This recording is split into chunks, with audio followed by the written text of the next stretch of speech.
thank you everyone for joining us tonight. I think we're all here now. So tonight is a continuation of our Between the Lines series in this brand new to us virtual format. If you registered via Zoom and you're watching the event that way, we're asking everyone to stay muted because this is such a large group. If you have a question, just type it into the Zoom chat, and my colleagues and I will monitor the chat, and we'll make sure Connie gets your question at the end of the talk. If you're watching the event on Facebook Live, we'll be monitoring the chat fields there as well. Tonight's event is part of a series of events that the Lake County League of Libraries has been kind of sporadically hosting for the last couple of years. And tonight's talk will be moderated by Mentor Public Library's Jason Lee, who's a former colleague of mine. He's a community outreach coordinator at Mentor Public Library. And this is the second time that Jason and I have done this together, and I think you're all in for a real treat tonight. Also, don't forget to purchase a copy of the Daughters of Erietown from Max Bax using the link you've displayed in the Zoom chat and on the Facebook event page. It's important to find ways to support independent booksellers during this time, and my understanding is that Max has signed copies of the Daughters of Erietown, and Connie has offered to go in and sign more if they sell out. So yes, I have. The first batch we signed 550, and that was before the Cleveland Public Library event. So I told Suzanne I would definitely come back in if they need me to sign more. Well, good. I hope you have to come back in many times. Thank you. So Connie Schultz needs no introduction from me, but I'll try anyway. You probably know her as well as I do, which is to say pretty well, because she's been genuinely and generously sharing her views with us for 30 years now. And most of the time, we probably agree with what she has to say. Not everybody. Her columns appeared in the Plain Dealer from 1993 to 2011, and more recently, her work is published through the Creators Syndicate and Parade magazine. She won a Pulitzer Prize in 2005 for her pungent columns that provided a voice for the underdog and underprivileged. She is the author of 2 previous nonfiction books, Life Happens and Other Unavoidable Truths, and His Lovely Wife, a memoir about her experiences on the campaign trail. Daughters of Erietown has been named a book not to miss by USA Today, a June must-read by the Washington Post, and it recently landed on the New York Times bestseller list. The Philadelphia Inquirer said, "It reads like comfort food." Now I'll hand it off to Jason and Connie. Thank you all for coming tonight. Thank you. Thank you so much for joining us, Connie. So I want to start with the epigraph. I want to start with the beginning of Daughters of Erietown. You are best known at this point for your nonfiction. And you immediately address that in the epigraph. You use the quote from A Tree Grows in Brooklyn about the difference between a lie and a story. Specifically, that the story is the truth as it should have been.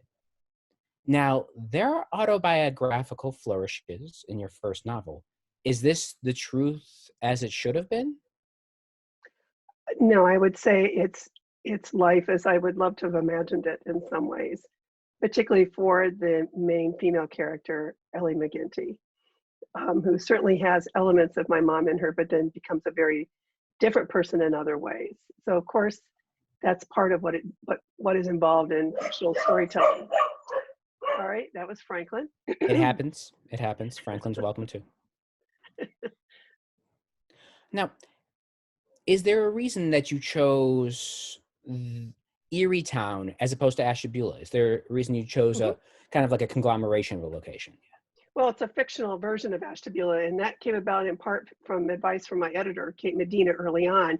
You can have it be similar to Ashtabula in many ways, but don't call it Ashtabula because it simply invites every critic who knows you got something wrong. And that seemed like really sound advice to me. And I did want Erietown to be different in some ways from Ashtabula. So the way I've explained it often is I grew up a working class kid in a small working class town on Lake Erie, and this is set in a small working class town on Lake Erie. Okay. Now, there's an old joke about James Joyce, that he left his hometown and spent the rest of his life writing about nothing else. Now, it's been a while since you've lived in Ashtabula, but it's still with you. How come people can leave their hometown, but their hometown won't leave them? Well, because our roots are our beginnings. They're not our excuses, but they're always going to be our beginnings. And for me, it's very important to remember Ashtabula because as I said, I was a working class kid. I grew up there. I was the first in the family to go to college. It matters a lot to me that I'm from Ashtabula. And my siblings have all lived in Ashtabula still. You know, I'm going to have to close that door. I'm sorry. I'll be right back. I'm Take just your going to time. close it. All right. Sorry about that. Such are the times. Such are the times we live in. We'd much rather have you with Franklin than not be able to converse at all.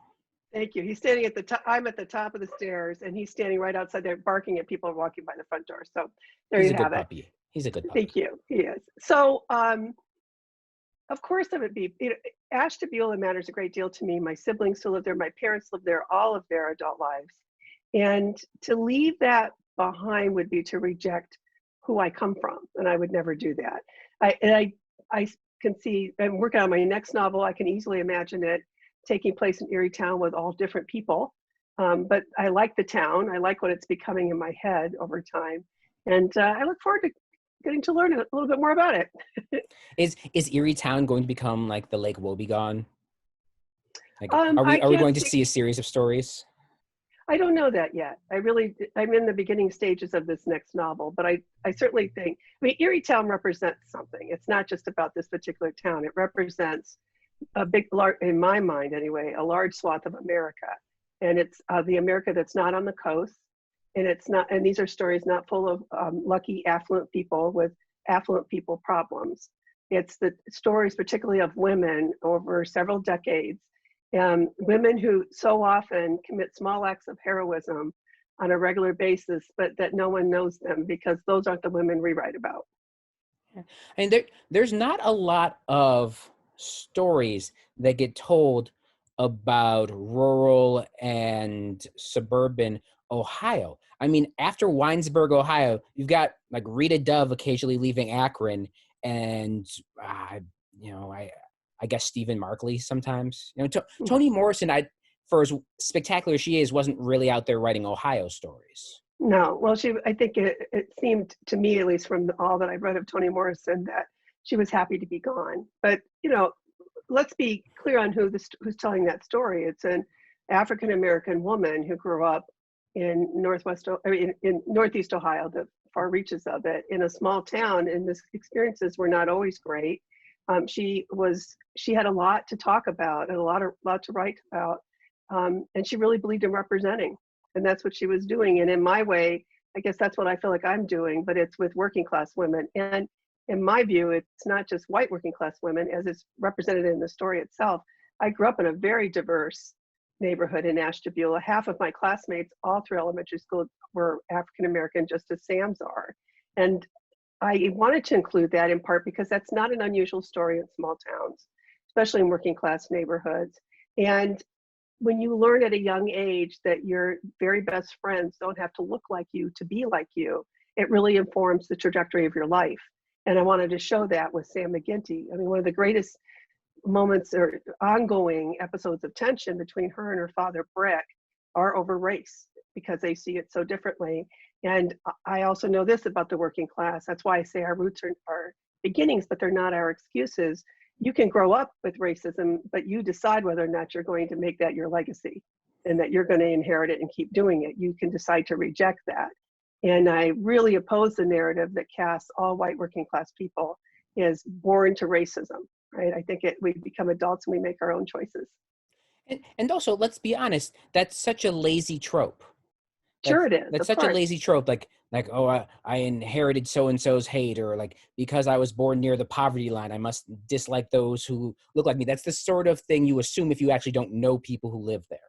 Well, that's right. Too many of our stories have been told by people who don't know us and aren't of us. And I don't mean to suggest ever that a writer must be of a certain group of people to be able to write about them well, but you certainly have to have a curiosity about them so that you're open to learning about them as opposed to just making your assumptions and running with them. Absolutely. Okay. I know you can get in so much trouble fishing for themes. I do. Mark Twain suggests you get shot for it. I'm not saying that we have to go there. But this book, is very, very specifically written about the women of Erietown, hence the title, the Angies, Ellies, Sams, and even the Rosemarys. Rosemarys or Rosemarys? What's the plural here? Rosemary. Marys. Okay. Did you start with characters and build a story around them? Or did you have an idea for a story and you populate it with the characters? This entire novel began with the knock at the door. And those who have read the book will know what I'm talking about. And in fact, it was the beginning of the novel originally.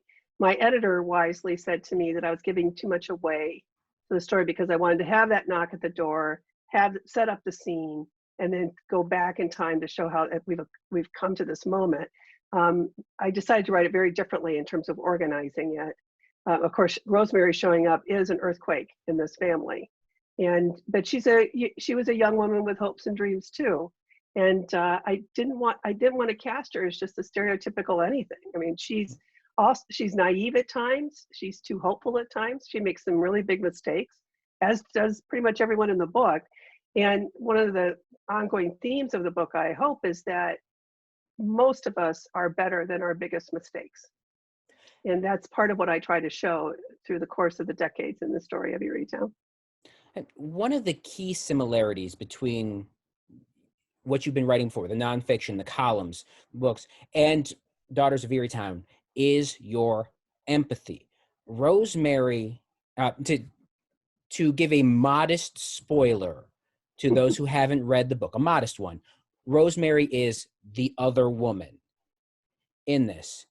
And at no time is she vilified. At no time is she reduced to that role. She's never just the person who tries to take someone else's significant other. She is always a full-fledged person who does this thing, as opposed to just being the person who does that thing. Which is true of any woman who's in her circumstances, no matter how much we may hate them, depending on if it's happening to us or to a friend of ours, or, it's easy to villainize them, but there is more to her than that. And one of the things that struck me about that is just how true to your whole ethos that is you may disagree with this person's choices, but let's take a second to understand why they might make these choices.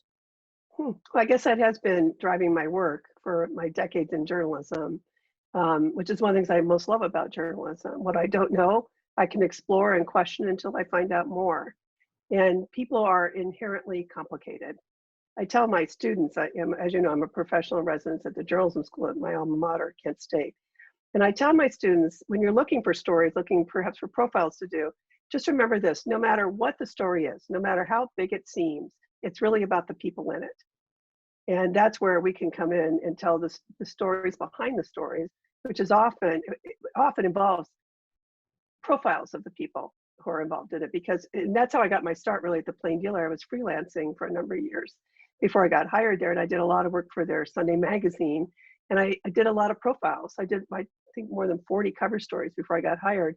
Many of them were profiles of people who've been in the news. People thought they had an idea of who they were, but I knew there had to be a lot more to them because that's just human nature. And I love the chance to show others who that person was. Absolutely.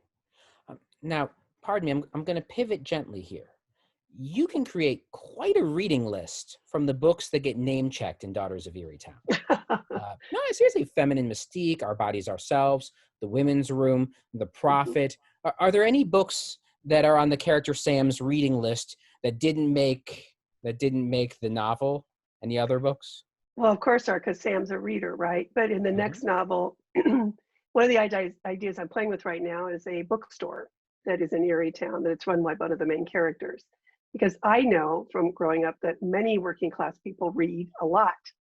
It was certainly the tradition in my home. And I just love slipping those things in. I like making it clear that Ellie is a nurse's aide who also loves to read books, and her daughter, when she goes to college, starts sharing some of those books with her mom. Ellie also, as much as she would love for her daughter not to be sexually active before she marries because of what happened to her, but she knows it's a likelihood, and she wants to prevent what happened to her happening to her daughter. So we have that moment where she buys her a book, even though it's such a challenge for her because she doesn't want her daughter to think she was a mistake. And these are such common conversations that happens in families all the time. I mean, working class people are just like everyone else, including the lucky people in the world, and the more affluent. They have their hopes and dreams and their aspirations, particularly for their children. But the difference comes when there are big problems in their lives and they don't have the money to fix them. And that's the story of the Daughters of Erietown as much as anything else. What happens when you don't have the money to throw at it, when you can't just buy your way out of trouble, then you've got to live with these mistakes in a different way. And that's when lives can really derail. Absolutely. The notion that it takes generations to rise as opposed to just like a single extraordinary individual. Yeah, Now, you've mentioned that you were the first in your family to go to college. What does that pressure feel like? it's pretty much represented in Sam in the book, Samantha McGinty. When you are the first in your family to go to college, you will straddle two worlds for the rest of your life.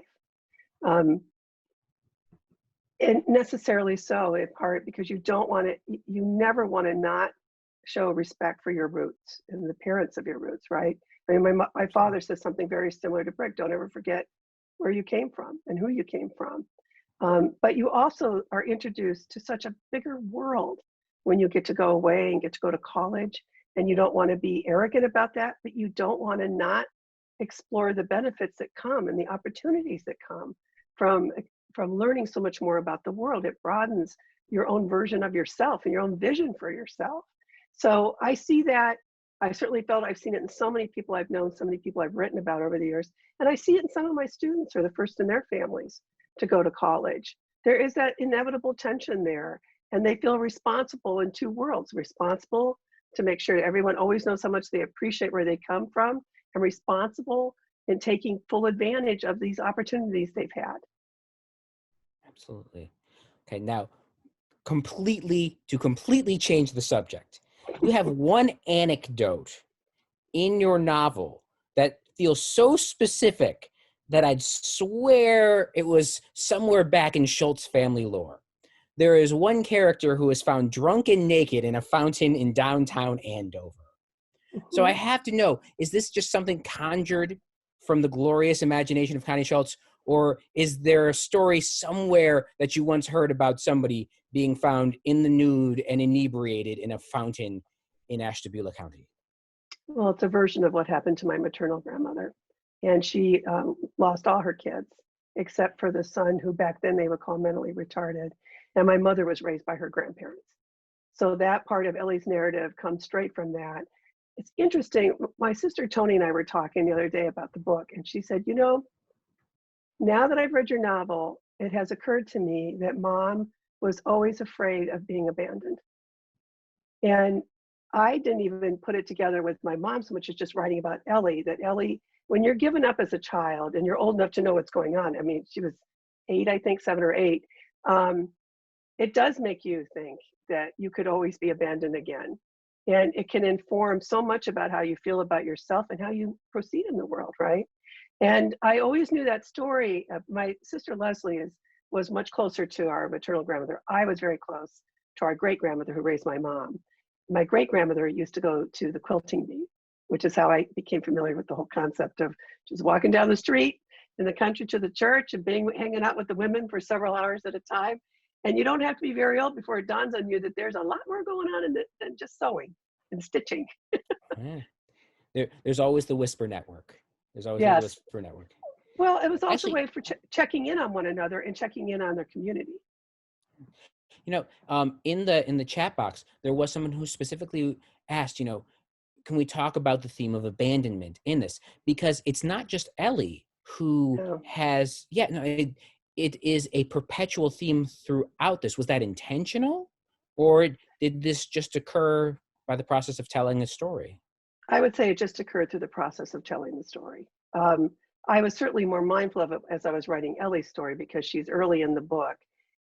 But much of that issue of abandonment, I came back and added, like the conversation that the grandmother and grandfather have. When the grandmother's saying to him, basically, you need to let her know she's never going to have to leave us. And he thinks this is absurd. Of course not. But she's trying to explain to him, here's what it's like to be her. And you don't really tell her how you feel. So she'll expect and interpret the worst. I mean, this is a story of secrets, is it not? I mean, we all have our secrets, and so many people have their secrets, or they don't tell the full story of something, so they're misunderstood, and so much can go wrong from a misunderstanding. And not to spoil anything, I think it's fair to say that, like, as we're reaching the conclusion of your story, there is the potential for one last secret to become public knowledge. And in the end, certain family members decide maybe this stays a secret. And maybe this is my own bias, but that feels like a very Ohio decision. It's like, maybe that one stays in the closet. Maybe. I didn't think of it as a regional thing. I thought of it as a daughter who's always been was raised to take care of her family, particularly of her mother, take care of her mother. And she's looking at how she can prevent more harm. And she'll shoulder this, she'll take it on herself, which is very consistent with that character, I would say. I would hope that one of the things that comes from this book is, I would like us to acknowledge it's not a good idea to make your child your confidant, because that child will grow up always feeling responsible for other people, even people who really have no business relying on that person. It was hard reading about like an 8-year-old Sam being the family therapist. It was brutal, because the tragedy was she was good at it, so she had to do it her entire life. Well, she was trained to do it. I mean, if you're raised to do something at a young age, you can become good at just about anything. She certainly is a naturally empathetic person, I suppose, but she was raised from a very early age to worry about her mother. I'm gonna hit a couple lines. You have some very good lines in Daughters of Erietown. Thank you. And I want to get the director's commentary on some of these lines. The one that broke my heart into like seven different parts. It's septupled. The line, "There must be good fathers out there." That line hit me hard, in part because it's borne out with some very typical father mistakes. Mistakes that I as a father make sometimes. But what in your mind makes for a good father? Oh, well, I'm married to one, so I would say And your part lovely of it, husband. yeah. I mean, he really loves not just the 2 daughters he raised, but my 2 kids, and all of the grandchildren are our grandchildren, right? So to me, it's this heart. I mean, to give you an idea of the influence Sherrod has had on my daughter, she was 15 when she met him, and talk about earthquakes in a family. She was used to being with her mom, a single mom for a decade, and we had the only male in our family was one of the cats. Everything else was female. But when her son was born, Milo, his middle name is Milo Sherrod Molina. So I've had a lot to think about in terms of what makes a good father, and in the characters. And the thing is, you don't have to be an effusive man to be a good father. You just have to, Brick in many ways is a good father.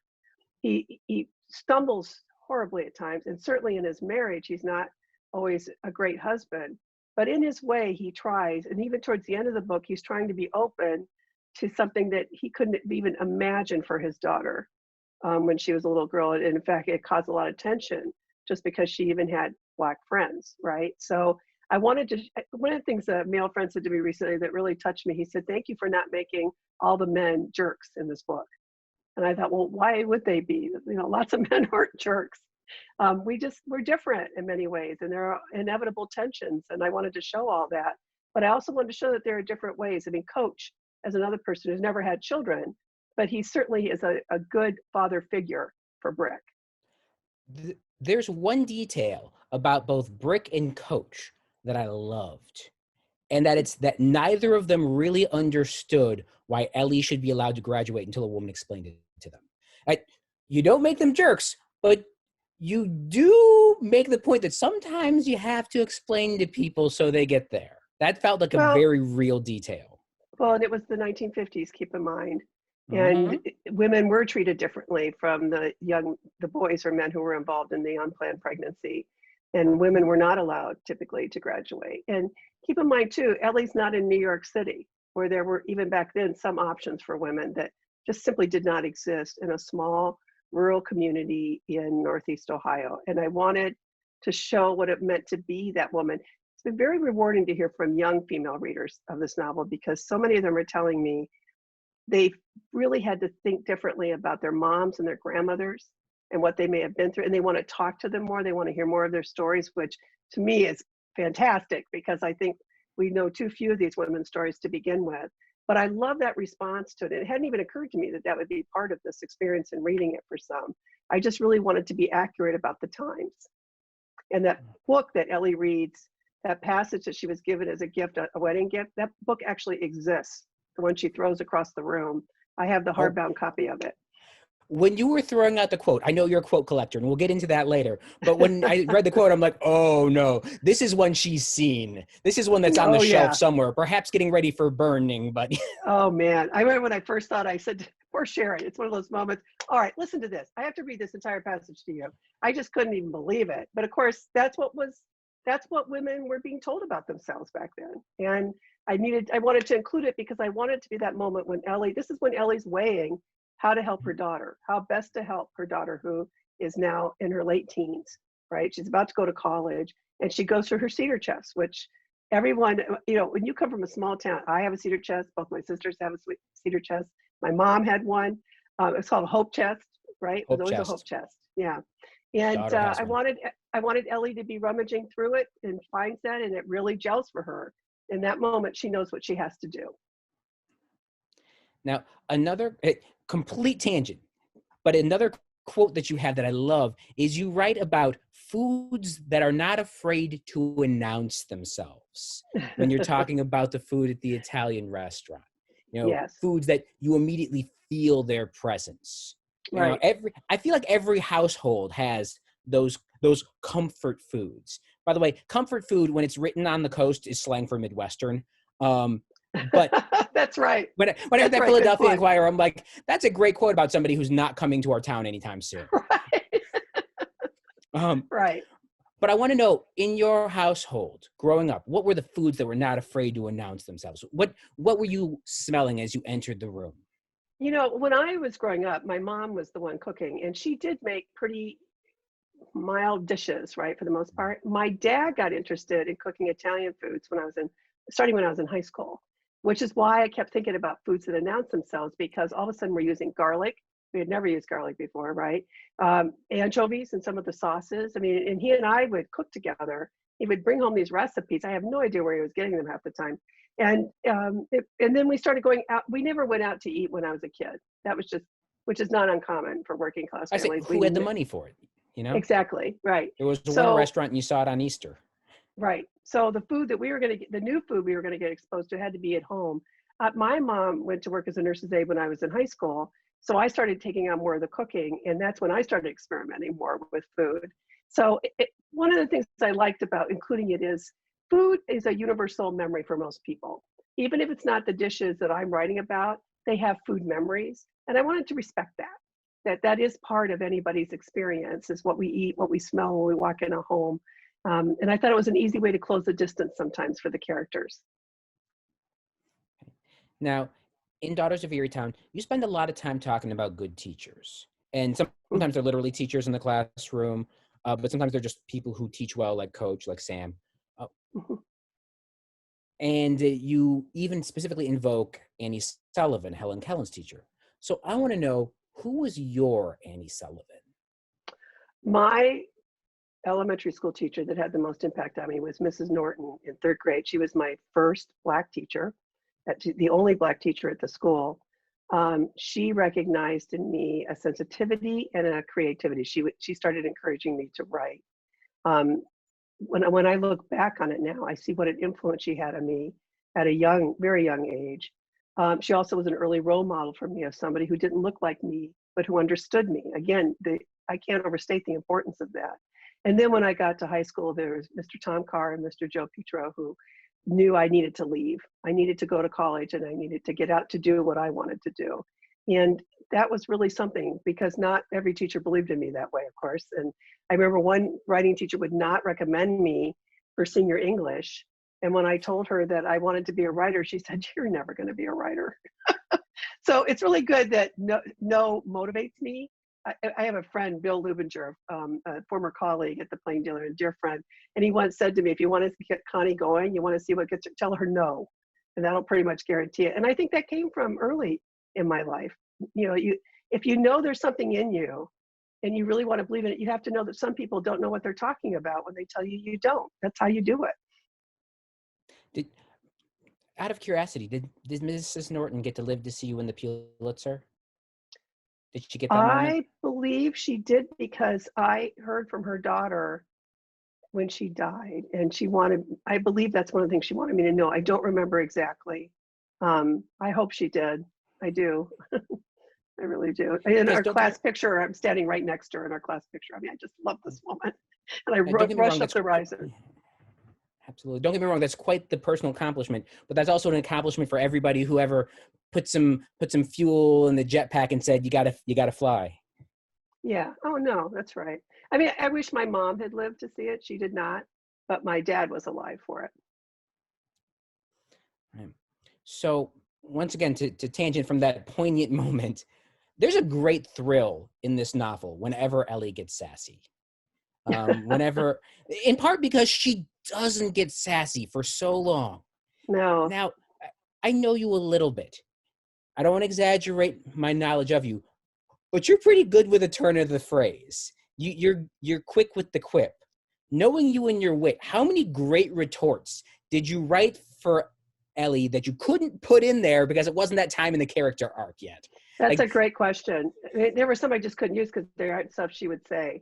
But I have saved some of them because I'm thinking maybe in this next book, I have a character who possibly could. Sam gets pretty mouthy at times, but I mean, Sam is Sam, and she's a teenager in a different time, right? And she's also she's very critical at one point of her mom for not having a career in the same way that she hopes to have, which is a really stupid, but pretty typical way for a teenager of that time to behave, right? And I wanted to show the tension there. Well, it's the old Oscar Wilde line. If you start by loving your parents, then you hate them, and if you live long enough, you forgive them. Right. Sam got to live the arc. Now, you can't tell me that there weren't all these fun little quips without feeding me one. Bear in mind, you got to save some for the next novel. Nothing for me. No, I deserve nothing. That's fair. Okay. I can tell you that you're not getting any. Now, to cycle back, I do know you're a quote collector, and a few from your collection made Erietown. Do you have a favorite quote from your book? Do you have a favorite quote from your book, like a favorite Connie Schultz quote?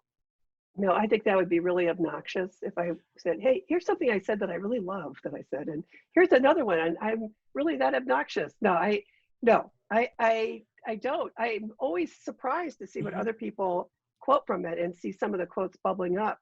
And it's very rewarding to see that, but no, I don't have any, no. I have to tell you, I absolutely love the line, God gives you what he gives you, and then you try not to hold it against him. That was a spectacular line. Thank you. So, like, allow me to be obnoxious because you won't be. But that was a great line. Thank you. JFK's assassination is an anchor moment in the story. It puts it in a specific place, both temporally and emotionally. Everyone remembers where they were then heard it. Where were you when you heard about JFK's assassination? I was in first grade, just as Sam was. And our teacher pulled a chair up to the front of the classroom. In the book, it's a piano bench. And then the scene unfolds in a totally fictional way. But that's where I was. And I do remember it was Mrs. Barrett. And she said, children, I have terrible news. And it was the first time, second time that I had seen my father cry. We had the Jack and Jesus wall in our home. Jack Kennedy and Jesus side by side. I always tell the story that Mom said, I put my faith in God and Jesus, and Dad said, you go right ahead. My faith is in the Democrats. And so that's why they were side by side on the wall. Well, that Jack and Jesus wall was just another lived in detail. It's like the Andover thing. You knew it was there because my grandparents both had Jack and Jesus walls. And God bless them, one of them updated it. They were like, well, JFK didn't work out. We'll put Bobby up. I don't know what they did after Bobby. They might have put Caroline up. You know, some put Martin Luther King up. I've been hearing from people who said they had Jack and Jesus, and then Martin Luther King was added to their wall. especially some readers who come from the South and who are Black. And I've appreciated them letting me know that. So I was talking with Susan Petrone recently. She's another Ohio author, and she was talking about how 2020 is going to change how we write. COVID-19 and the present protests are fundamental moments that you can't write around. Now, bearing in mind that Erietown is about a specific time and place, Mm-hmm. do you think your novel would be any different if you started writing it now? No, because it would still be in the time frame that it was in, and I wouldn't change how I did it.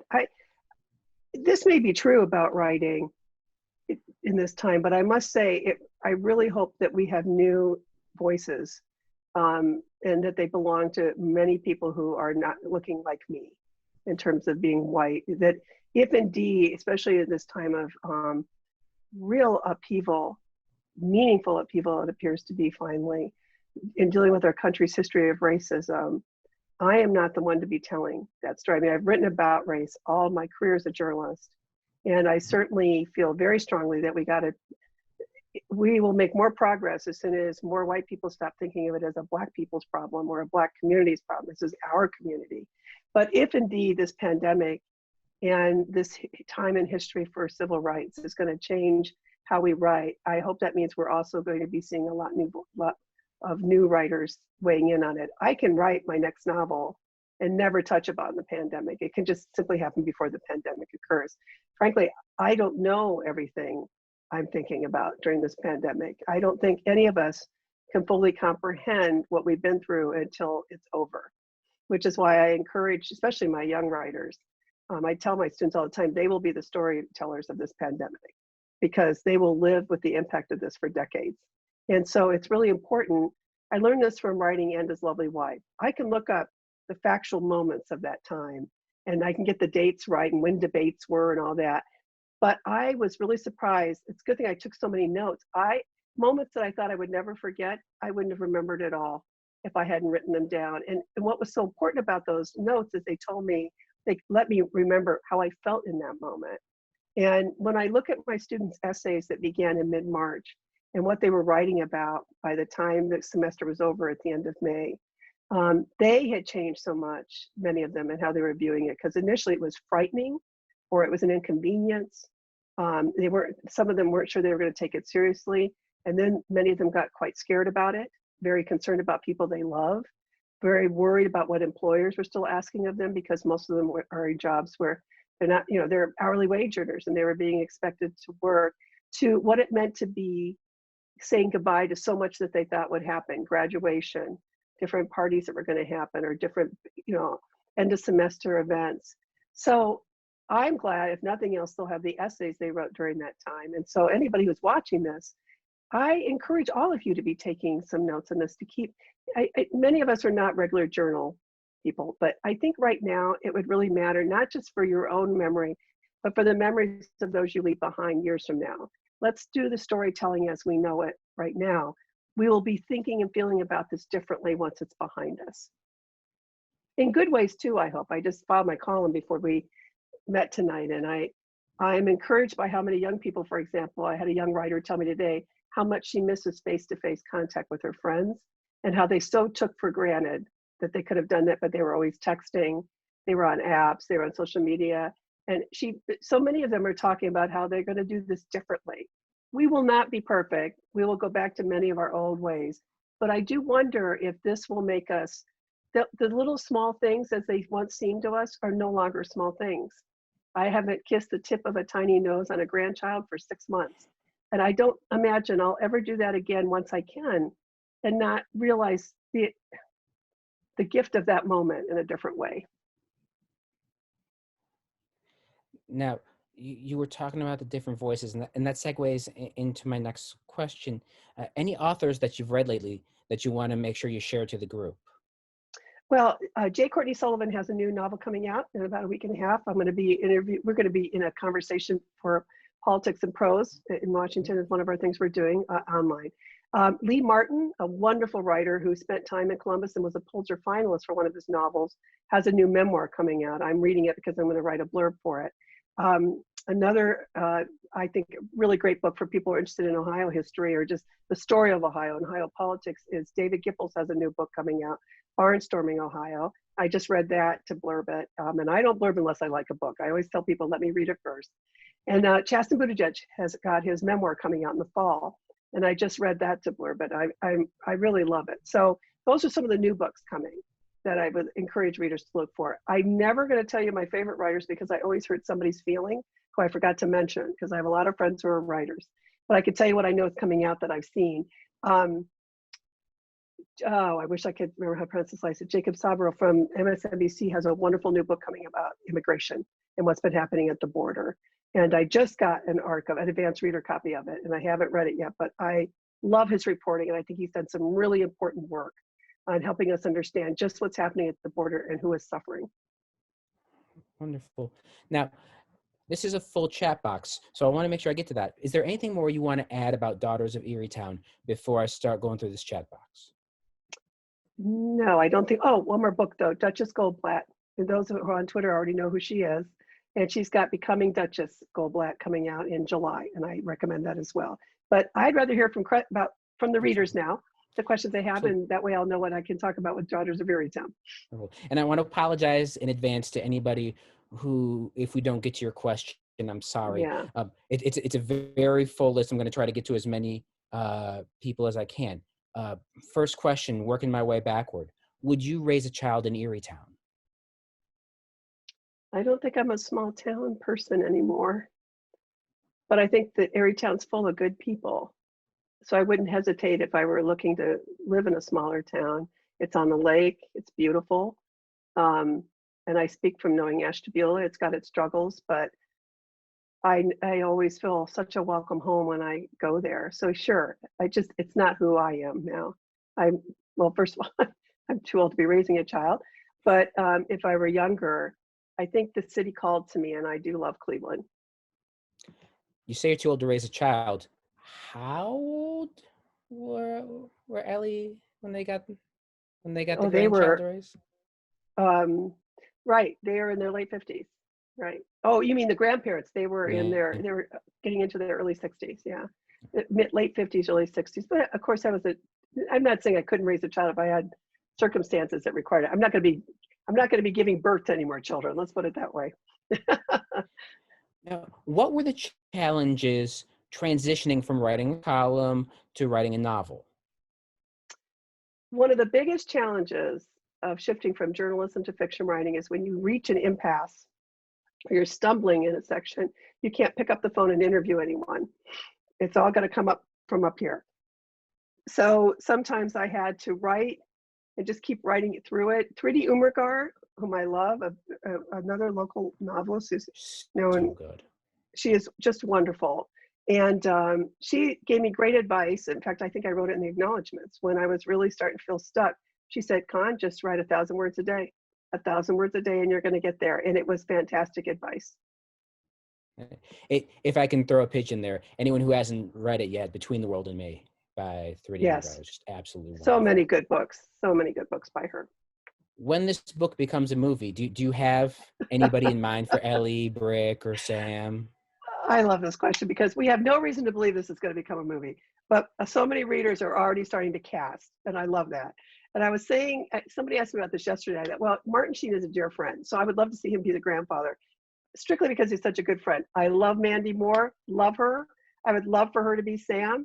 So as you can see, I'm really just casting on preferences. I have no idea who anyone is going to be. That's permitted. But I love that people think that way. Hey, I want to apologize. This is a question that I want to get in. It does involve a bit of plot spoiling. So anyone who hasn't read the book yet, who worries about plot spoilers, this is when we put our earmuffs on. All right. Rosemary loves her son so much. What is going through her mind? Why would she ask someone else to possibly raise him? Well, let's be careful here. I don't want to give away that plot line. What I will say is this: when somebody is really in distress, it's important for us to understand that we may not know why they're feeling that way, but that doesn't mean they haven't figured out in their heads that this is how they feel. And I will say this as well: if I've ever learned anything from my brother's suicide last year, it's that We can have all kinds of reasons that we think a person should want to keep going, but that doesn't speak at all to what's going on in that person's head. Absolutely. Now, this isn't a question, but someone did correct me when I was discussing Ohio authors. Somebody noted that I completely neglected to mention Celeste Ng, which is unforgivable in general, but she's also like one of the hottest working authors right now. Yeah, she just had Little Fires. That just became a movie, and she just sold the rights to her first book. It's going to become a movie as well. I look forward to watching it. Right. Did you find that you needed to do a lot of research for your novel, or did so much of this come from mind and memory? Well, again, it goes back to, you can look up you think you know the facts of even your own life, but as a copy editor would sometimes catch me, I have a song in March that doesn't come out until December of 1967, that kind of thing. But I also, so one of the things I did is, many readers may remember this, I don't think they do them anymore, but on card stands where birthday cards were, they used to have these pamphlets, these booklets you could buy on the year you were born, and it would say, year's greatest song, year's most popular car. I have them from like 1948 through 1996, and I would find them on Etsy, on Amazon, on eBay. I just found them anywhere I could, because it really helped fuel the narrative. But I also did things like, yes, I come with props. This is the train case. Once I knew that I was going to include, that the train case was becoming more important than just that one instance of it, I needed to know what it felt like, what it smelled like, how heavy is it, how much could I fit inside. So I got on Etsy and I found one from the 1950s. So that's how I got this. I love taking it to class as a writer prompt, because none of them can figure out how, it takes them forever to figure out how to open it, because it's this, and they don't make those anymore. And they say I enjoy it too much, but what are you going to do? And the Annie Glenn moment comes about in part. Annie and John Glenn were both very dear friends. Annie was quite sick at the point when I wrote this scene, but I knew as soon as I saw it what I was going to do. My editor had said, we need to give us not a lot, but a couple more historical reference points. And you might remember Ellie picks up that issue of Life magazine, and I had just been sent that issue by a friend, Ann Hansen, who lives in Montana. And as soon as I saw it, I thought, that's what I could do, because it's so much a theme of the book, the unsung heroes in life.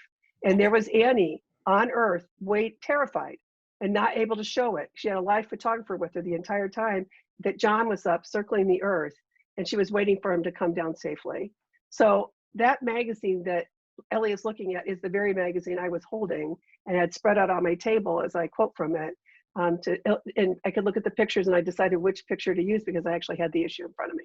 So sometimes the research just happens. It's a stroke of luck that it ends up being there. But that was still such a spectacular anecdote. I mean, that's so memorable. The image of Annie Glenn, not just having to care for the kids, but also having to keep a certain facade up for the sake of society. You're right. It strikes to the themes. Yeah. Okay, so there's somebody who's in this chat box who should have done this instead of me. Thank you, Margaret Simon. You have spectacular questions. If you could have one do-over in your life, what would it be? In my life? Nothing that I would say publicly. Wouldn't take anything from my journey now? I think we are the accumulation of our experiences. And so everything I've been through and some very difficult times have contributed to who I am in this moment. And I make amends where I can, but I don't spend a lot of time beating myself up for mistakes. And as a writer, I'm lucky because I can just put them in books. I can use them for storylines and get them worked out.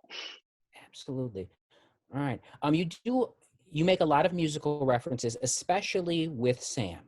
What songs in your mind are in Erietown's soundtrack? I think much of Motown for Sam, and I identify with that. I put CKLW in there for a reason, because I grew up in Ashtabula, and that was the radio station I listened to all the time. And so Aretha's there, and Stevie Wonder is there, and the Four Tops, and I mean, it was so much a part. I still listen to Motown all the time. I love it. And it was a great way, I thought, an easy way to show the tension between Sam and her father over music. And I was telling a friend that only after I wrote that because my dad hated that I liked black music, as he called it. He hated that I liked Motown, but there's so much tension over that. But I came to understand a little bit better because, like Sam's father, Brick, my dad, one of his early things we did have in common is we would go to the Hills department store, and later on Nichols, and buy some 45s and play them on my little record player that he had gotten me. And for a while there, I liked his music. I mean, my dad was only 20 years older than I, so he had a young person's interest. But once Motown came on the scene, that I was all about that, right? And that wasn't his music. That wasn't where and so he was feeling the distance from me. It wasn't just about the music. It was that he had lost something that we used to have in common. And you might have a similar anecdote from your own kids, like that moment you realize, like, oh, no, this is their music. This isn't our music. Yeah, although I'm lucky that both my kids still like the Beatles and my kids like Motown. So it worked at least a little bit. Still got it. What music did your dad like? Do you mind me asking? He loved Dean Martin. He loved Dick Clark 5, I remember. Neil Diamond. I still like Neil Diamond, so mostly probably because it makes me think of my dad. My mother loved Engelbert Humperdinck, so my dad would always get her the Engelbert Humperdinck. He veered into country some, and I love Johnny Cash, as my dad did. I really liked Johnny Cash. And Willie Nelson. So we had our moments where we could cross over. But Dad, he loved the old favorites. He thought he sounded like Dean Martin. And whenever I wanted something from him, I agreed that he sounded exactly like Dean Martin. Now, you'll have to pardon me, Aunt Nessa. Yeah.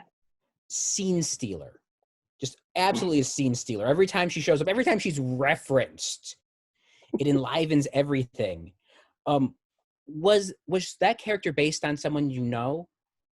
No, I've often thought, though, that she's a combination of two women in my life whom I love so much. My sister, Toni, who's a teacher, and my friend, Sue Klein, who's like another sister, who has never given birth, but has been so close to all her 16 nieces and nephews, and now a great niece. And it's just wonderful with kids and was wonderful to my children. So I wanted to have a character who, because we all know women like that, and an increasing number of women are choosing not to have children, but that doesn't mean they don't love children and understand children. And Aunt Nessa also, though, was a symbol of that time. She had to make a choice. If she really wanted a career always, she couldn't be married, because first of all, marriage would prohibit it in some places. Certainly having a child would have prevented her from going back and teaching at that time, because she's much older. So I wanted, in part, to pay tribute to women who made those choices, because it was hard for them and they were judged, but she seems to be oblivious to the judging. I don't know where that came from. It just, over time, I thought, yeah, Nessa, she didn't care about that. What was the process in naming characters? Was it just like sounds like a Sam, or was it more deliberate than that? I've always liked the name Samantha, and I wanted a name that could have been a boy's name, Sam, the coach, but it was a girl, so she becomes Samantha. Many of the names, particularly of Ellie and Brick's generation, come from my parents' high school yearbooks, which I originally got copies of from Andover Public Library, because I couldn't find theirs, and I found theirs later. But that's why I acknowledge Andover in the acknowledgements, because that library actually sent them to me. And if anyone's here watching, I do know I owe you those books back, and I will be bringing them back. But because I wanted names that were common in the area. I also walked through old cemeteries where in small towns in Northeast Ohio to get an idea of some of the names that were popular way back when. So, bearing in mind that everything has been closed for about 4 months, yeah, have you been finding yourself doing more of the cemetery walks lately? No, I'm pretty much home. I'm trying to model the behavior that if you don't have to be out, if you're not an essential worker, stay home as much as possible and wear a mask when you're not home. Sherrod is being very safe. Also, they're driving to Washington. He has a staff person who virtually has no life, because he's trying to make sure he's so safe when he's not with Sherrod, that he doesn't expose Sherrod to anything. So we're home a lot, which is actually a great place for a writer. I miss my friends. I certainly miss my students, but I wouldn't be seeing them right now anyway. But I'm using this as a time to write. I mean, we're doing a lot of stuff at the book tour because it was all canceled as far as in-person events. And I'm so grateful to everyone who showed up tonight, because I was really looking forward to being with you in person. but it just couldn't be. And I hope at some point we will see one another. But for now, I'm home a lot. I'm researching, of course, as always. And I will probably be walking those cemeteries again soon. I mean, it's okay. We're going to catch you on the next novel. Next time, you're going to come on out. It's going to be a good time. I would love that. All right. One more question that I'm seeing in the chat. If you've written a question in the chat and I've missed it, feel free to re-enter it now. One question that I know I missed is there anything that you now that it's out and it's done? Is there any detail you wish you could have back that you wish you could change now? Or that's the nature of my writing. I mean, I don't even read my columns once they're published unless I'm looking for a mistake, because of course I would redo things. And when I turned in this novel, I don't know why it didn't occur to me to even think about how long is an average novel. It was 197,000 words, and my editor said, yeah, the average novel is about 110. So it ended up being 122,000, but I had to cut a lot from this book. Not much, but a few things I think I can work into the next one. But I don't regret overwriting, because I had to learn. This was such a process, and it took so long, and I certainly hope not to take this long to write the next novel. I learned a great deal from the editing process, but I am sure there is much we're finding occasional mistakes, and we are able to correct them right away on the digital versions. I love when readers privately let me know something like, Aunt Ness's last name is Travis. It was originally Riley, but we switched it when we realized Angie, and I didn't catch it when she's at the store, for example, when they're at the store at Higbee's. So we're going to fix that right away. And this book already went into its second edition before it came out.